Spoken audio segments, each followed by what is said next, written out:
You're listening to Rabbi Aryeh Wolbe of Torch in Houston, Texas. This is the Parsha Review Podcast. Good morning, everybody. It's so wonderful to be back here. Today, we're going to discuss Parshas Tetzaveh.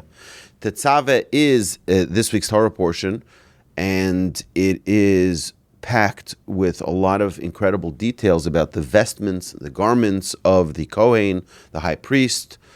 It really is remarkable because if you look right at the beginning of the Torah portion, it says something really, really interesting. It says, I think it's the 5th verse, Ve'ata, and you, Tedaber el kol chachmei lev, speak to all of those who are wise-hearted, Asher melesiv ruach chachma, whom I have invested with a spirit of wisdom, Ve'asu es bigdei Aaron, and they will make the vestments of Aaron, lekadsho lechahano li, to sanctify him, to minister to me. So it's very interesting here because if you look and if we try to understand what's going on here, it doesn't make any sense. It doesn't make any sense. Why doesn't it make any sense? These guys, till 20 minutes ago, were slaves in Egypt. It's not like before we went live, we were talking about all these college degrees that people have. They're so intelligent. They're so smart. Well, what wisdom does he have? He was making bricks in Egypt. He doesn't have education. He doesn't have training. He doesn't have skills. Oh, we're going to pull him out and we're going to bring him to make clothes. He doesn't know how to cut clothes. He doesn't know how to cut garments. What can he contribute here with his wisdom? Bright guy. What can he contribute to either the construction of the tabernacle or the creation of the vestments? This guy has no idea how to make clothes. It's not like he was a factory worker in China making garments. What did he do? What does the Torah say? And now, Moshe, you speak el kol chachmei lev, to all of the wise-hearted people, Asher melesiv ruach chachma, whom I have invested with a spirit of wisdom. Ve'asu es bigdei Aaron, they will make the vestments of Aaron, lekadsho, to sanctify him, and lechahano li, to minister to me. So, in general, we think about wisdom. It says that those who seek wisdom, the Mishnah says an interesting thing. Ezahu chacham, the first Mishnah in Perek Daled. Ezahu chacham, who is the wise person? Halomid bikol adam, who learns from every person. So what really goes first? Does wisdom go first? Or does something else comes first and then you become wise? Because it says to the wise, give wisdom. God gives wisdom to the wise. They're already wise. Why do they need wisdom? Shouldn't the silly ones, shouldn't the dumb people get the wisdom? Right? It makes sense. Right? Those who are wise are already wise. They don't need more wisdom. Those who are dumb, those are the ones who need the wisdom. No. Torah tells us that those who are wise get wisdom. But those who are not, they don't get it. So what's really happening here? You know, there's a story told in the Talmud that one of the great sages met with one of the Roman noblewomen, and she asked him, I don't understand why your Torah says that you give wisdom to the wise. Why give it to the wise? They're already wise. Give it to those who are less capable. Give it to those who are less wise. To which he answered, he said, okay, so if someone came to you for a loan, for their business, you have two candidates in front of you. One is just a poor guy. He's very poor. He's just asking for a loan. The other one is like, I'm in a cash crunch right now. These are the businesses that are pending, right? As soon as it comes through, I'll pay it back. Which one would you loan the money to? She says, of course, the second one, the latter. Why? Because he can pay it back. He says, listen to what you're saying. Listen to what you're saying. You don't give wisdom to the people who are going to do nothing with it. You give the wisdom to the people who will do something with it. You give the wisdom to the people who will do something with it. What does the Mishnah say? The commentaries talk about who is the wise man? He who learns from everyone. Say the commentaries. Who is wise? So Ben Zoma, this is the first Mishnah in the 4th chapter of Ethics of Our Fathers. Ben Zoma does not mean to say that people cannot be wise, strong, rich, happy, or honored unless they comply with his definitions. Rather, he's telling us that people are entitled to take pride in their achievements only if they have attained and exercised in accordance with the moral teachings of the Torah. Okay, so he says, Halomid mikol adam. That's a wise person. Let's see what that means. He says, he who learns from every person. One who truly values wisdom will seek it wherever it can be found. For one who refuses to learn from another person because he dislikes him or disapproves of him, he is elevating his feelings over his pursuit for knowledge. That means if someone really, really desires knowledge, he doesn't care what the messenger is. He doesn't care where it comes from. If it's knowledge, I desire knowledge. From this we can understand that a wise person is someone who desires wisdom. If someone knows a lot, but he doesn't have a passion for it. He doesn't have a love for it. He happens to be just very bright. So what? A lot of bright people who did nothing to this world, contributed zero. Yet there are a lot of people, I was amazed. Do you know that 15 years ago, 20 years ago, Elon Musk knew nothing about cars and he knew nothing about rockets? He wrote that about himself. He knew nothing about cars and he knew nothing about rockets. And yet, the number one car, 20 years later, in the entire world, is the car that he produced. The Tesla Y was the best-selling car in the world. And the best rocket in the world. That NASA, with all their billions and billions of dollars, they're hitching a ride with him to the space station and back. And getting our astronauts to and from, saving them. And sending all of the satellites and everything else. It's like, you think like, oh, he's probably just a genius. No, he just desires wisdom. I think he's a great modern day example of what it means to just never stop yearning for more. He could just say, enough, I have enough money and goodbye. He's going to be the first trillionaire. Who cares? He doesn't care about the money. He cares that he's doing more with the wisdom, with his desire, with his yearning to never stop. When it comes to each and every one of us in our pursuit of Torah, wisdom, I have a friend. He buys books, oh my goodness, nonstop. He doesn't need to be bright. Doesn't need to be smart. He has a never quenching thirst for more Torah. More and more and more. That's wise. Someone who's wise never stops learning. Now, it doesn't have to be degrees in college and stuff like that, but to always be learning. To always pursue more knowledge. To never say, okay, now I know enough wisdom. I just saw a picture this morning of, in this set here, the new set that we just got for the magnificent Levitt Family Library here at the Torch Center. It has a picture there of Reb Elyashiv sitting and learning Torah when he was 102 years old. And you can see the fervor, the excitement, the enthusiasm, like it was his first time opening up a Talmud. He one time came home, Reb Elyashiv, he came home, and nobody could find him. They're looking in his room, he's not in his room, not in the bathroom. Where is he? Oh, he's in the back of his library, sitting and learning. He had a big library, he had rows and rows of books. He's sitting and learning. That's what he walks in, that's the first thing he's doing. Had a tough day, let me just sit back and watch some television. See what's going on in the world. Are they attacking Iran? Not attacking Iran? Are they this, that? And he doesn't care about that. He wants more wisdom, more wisdom, more wisdom. What? He learned everything already. He knows everything already. What more? Well, every time you learn it, you learn something new.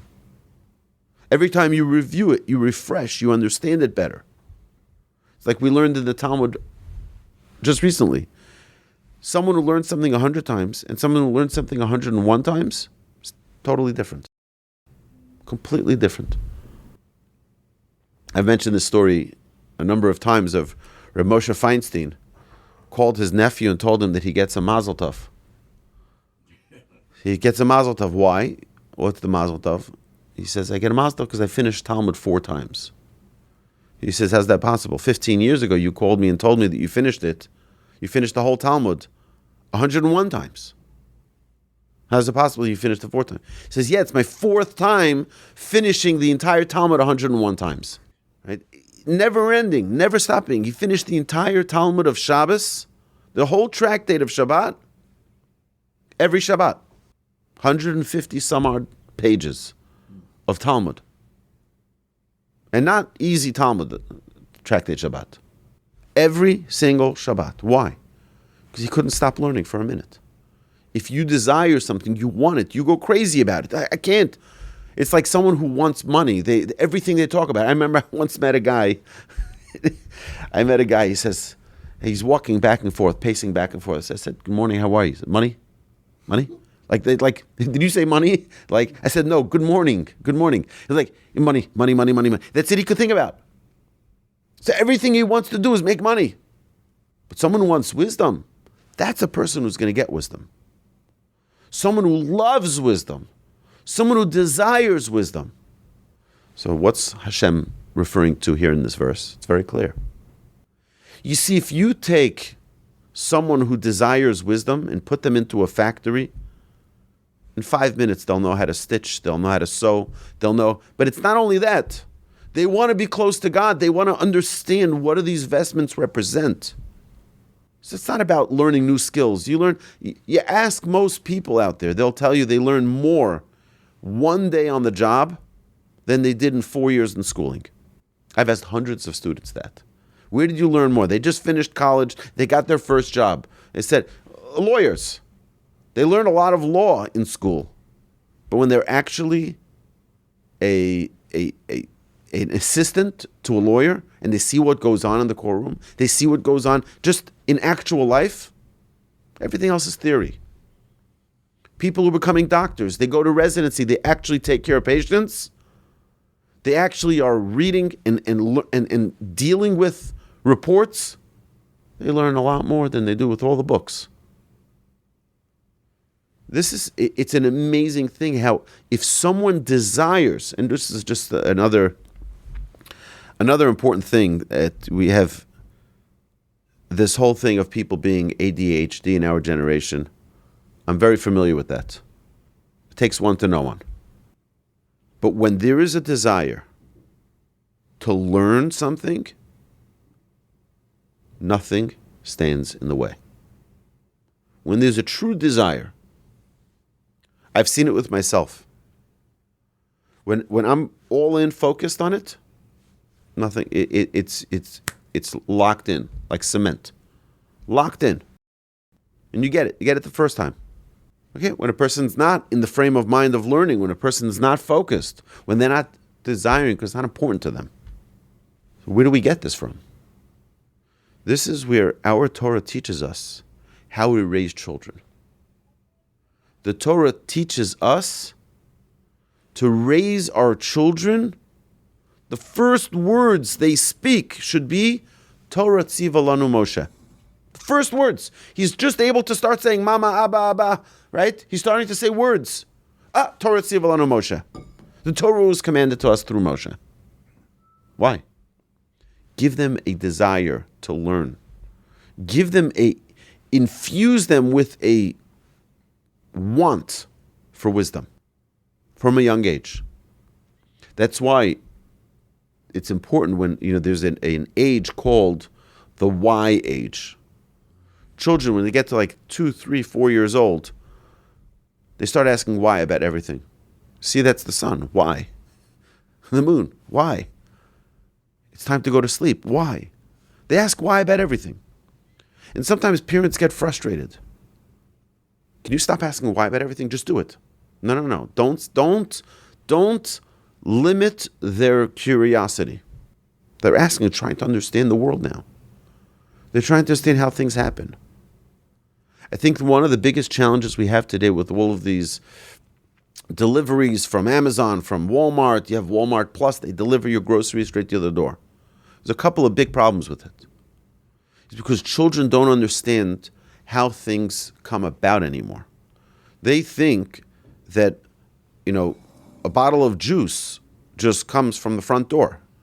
Why wasn't it delivered? Where does milk come from? It comes from the door. It comes from the refrigerator. But really, they should learn the miracles of how these things come about through Hashem's hand. The milk you get from a cow and the fruits that grow on a tree. These are things that children need to learn. And instead, it comes out of a box on Amazon. It gets delivered to your front door. They have no connection with it. By the way, it doesn't either come from the store. Okay, that's another thing.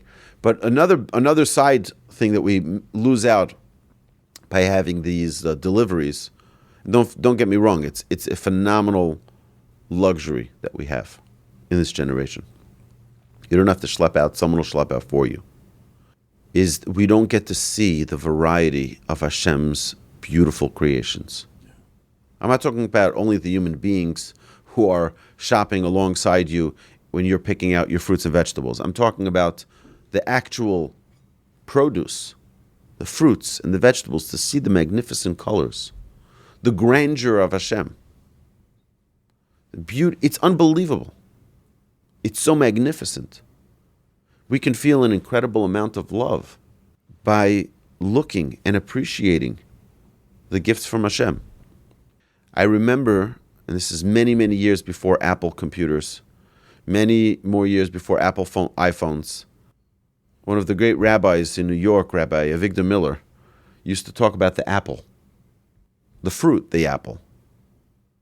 And the brilliance of that apple is far exceeding any piece of technology you will ever find that will ever be created.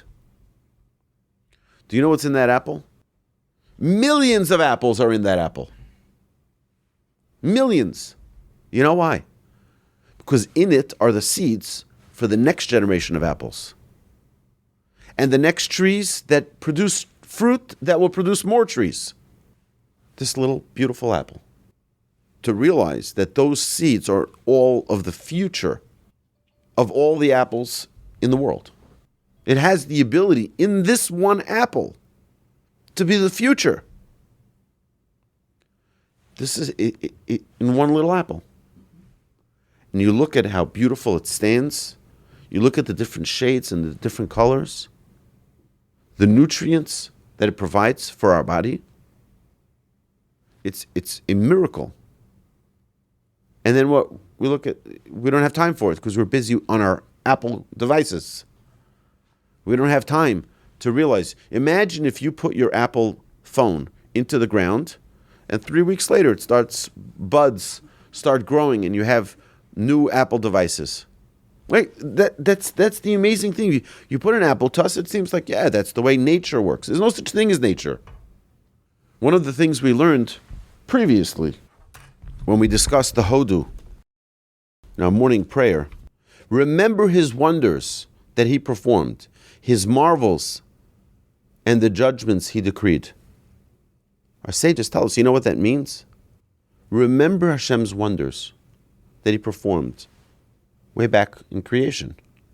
But his marvels, the marvels in our creation and the judgments he decreed, that they continue to be created daily by the Almighty. The miracles didn't just happen then. It's embedded into nature. Mother Nature did this. Mother Nature did that. Most of Mishpatei Pihu, Hashem's marvels, is his command. It's the most incredible thing that we are able to live in a world where every day we're able to see the miracles of Hashem. Where you walk outside and you see the marvels in a tree, in a sunrise, a sunset. The whole world, it's an amazing thing. We should live in total amazement. But that's if we desire wisdom. If we desire to learn and to grow and to connect, we'll be of the chachmei lev. We will be ve'ata tedaber el kol chachmei lev. Moshe, go talk to all of the wise-hearted people. Asher melesiv ruach chachma, whom I have invested with a spirit of wisdom. Ve'asu es bigdei Aaron lekacho lechan li. They will create those vestments. They will create those garments. They will create everything. But they don't know how. They desire wisdom. Wisdom of the heart. Wise-hearted people are people who never stop learning. And it's a charge for us to never stop learning. I've said this numerous times to people who I learn with, who are coming of age already, that they want to retire, they're considering retirement. I tell them, don't do it. Don't retire. Or if you do, be like Ed, be like others here who are never stopping to learn. I've seen so many people, their lack of activity, even if you go to work and fall asleep on your desk, it's fine. You're tired, fine. So lower your schedule, but go, continue to work. A person needs to continue to have vitality, to have vibrancy every single day, to not stop. Because the minute we stop, it all shrinks, it all falls apart, it all disappears. A chacham live. We have a command to learn every single day Torah. V'higisa bo yomam v'layla. To learn Torah morning, evening. To learn Torah every day. I remember in yeshiva, this is something they would tell us every day. Even you're not feeling well, open up a little Pirkei Avos, a little ethics of our fathers. Open up the Parsha. Learn something. Have Torah in your life. My grandfather would say, sometimes people leave their homes, they go travel, and they're overwhelmed with temptation. This is because they don't have Torah. We need to have Torah in our mind. Boredom brings sin. If your mind is busy, you're not bored. To take a verse before you leave the house, okay, let me contemplate this, let me learn this. What does it mean to be a wise person?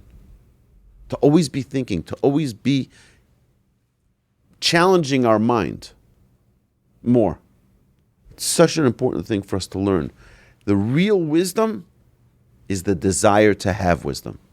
That's real wisdom. That's why the wise are those who receive the wisdom. God gives the wisdom to those who are wise. What does it mean to be wise? To desire wisdom. Hashem should bless us all. That we should merit to have wisdom.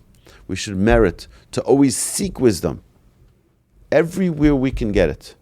Hashem should bless us all with an amazing Shabbos. Thank you so much.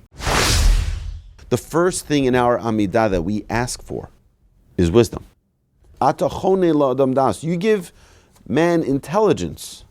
After we recite the first three blessings, which are patriarchs, God's might, and God's holy name, we go with the first thing is insight. You graciously endow man with wisdom and teach insight to frail mortal. Endow us graciously from yourself with wisdom, insight, and discernment. Blessed are you, Hashem, gracious giver of wisdom. Hashem gives wisdom. To who? To those who seek it. All we need is a desire. It's an amazing thing. All we need is a desire. The ratzon, the will, the want for wisdom is the only ingredient necessary. Who would you rather train? Someone who just, my parents told me to just get a job and get a life, so that's why I'm here. Versus someone who wants to learn the skills. He wants to be an apprentice. Who do you want to take in? The person who wants to be there. That's the people that Hashem infuses with wisdom. Hashem leiv, I filled them with wisdom. Hashem should bless us all. So we see by King Solomon said about wisdom, he had all the wisdom in the world, the wisest of all men, and the one thing he was missing was the understanding for the red heifer. And he considered it like he wasn't wise at all because he was lacking that. It's like we mentioned with Haman, that Haman had everything. The wealthiest man alive, aside from the king. He had power, he had connection, He had the signet ring of the king. He could decree anything he wanted. One thing he didn't have. He didn't have Mordechai bowing down to him. All of this is worthless. Because someone who desires honor, when he doesn't get that 1 ounce of honor, it's worthless. When someone desires wisdom and they don't get that last drop of wisdom, it's like I'm a dummy. I don't know anything. And this is the real what we're actually saying is that the root of everything is desire. When a person has a will, a desire to attain something, whatever it may be, whether it be wisdom, honor, glory, fame. Imagine someone who's like the number one influencer out there, but they're deplatformed from Facebook. It's like because if their desire is to be the number one in every area of influence, and they're missing a big one, it's worthless. They're not going to be sleeping at night because how do I get back on there? What do I need to do to get back on there? Right? It's like, what do you mean? You have everyone on all the other platforms. No, but this one I don't. That spark is really what we're looking for. That spark for whatever it is that we desire in life. You don't want to a person shouldn't just want to be a pilot. He wants to be the best pilot, the most experienced pilot. A person shouldn't want to be a video technology or whatever, video editor. He wants to be the best. Versus you have people who, it's okay. What are those people in our eyes? Like, what do we call those people? Mediocre. People who just are They're It's okay as long as I'm, I would even say that it's curiosity for more. For never ending our quest for more wisdom, for more knowledge, for more understanding, for more, it's like, you ever wonder why people who've made $1 trillion, what's in it for them to make another trillion? Because they want more. Ohev kesef lo yizba kesef. One thing that's 100% certain is that someone who has love for money will never be satisfied with money. It's never satiable, ever. Oh, you have enough already. $100 billion, enough. Never enough. 101, 102. It's like this craving is a very powerful, good thing if it's used for good. I'm not saying that money is bad, but I'm just saying that money is temporary. Wisdom is eternal because what we do with that wisdom, guiding our lives, bringing us closer to God. It used to be in the Alte Shtetl, and it still is today when you meet Jews from around the world, that when they meet one another, they say over a little thought of a little idea of Torah. I met a guy this morning, leaving shul. He came here to collect charity for an institution right outside of shul. He says, I want to tell you over something from Satmar Rebbe, some idea. What does he have with me? All right, he came to collect charity. What are you giving me wisdom? Because that's the way Jewish people greet each other. We're people who, that's our aspiration, our goals, is more wisdom, more wisdom, more wisdom. And if someone says to you, I heard it all, you're missing something. And in every area of life, it's important for us to never, never, never allow mediocrity take reign over us. You've been listening to Rabbi Aryeh Wolbe on a podcast produced by Torch, the Torah Outreach Resource Center of Houston. Please help sponsor an episode so we can continue to produce more quality Jewish content for our listeners around the globe. Please visit torchweb.org to donate and partner with us on this incredible endeavor.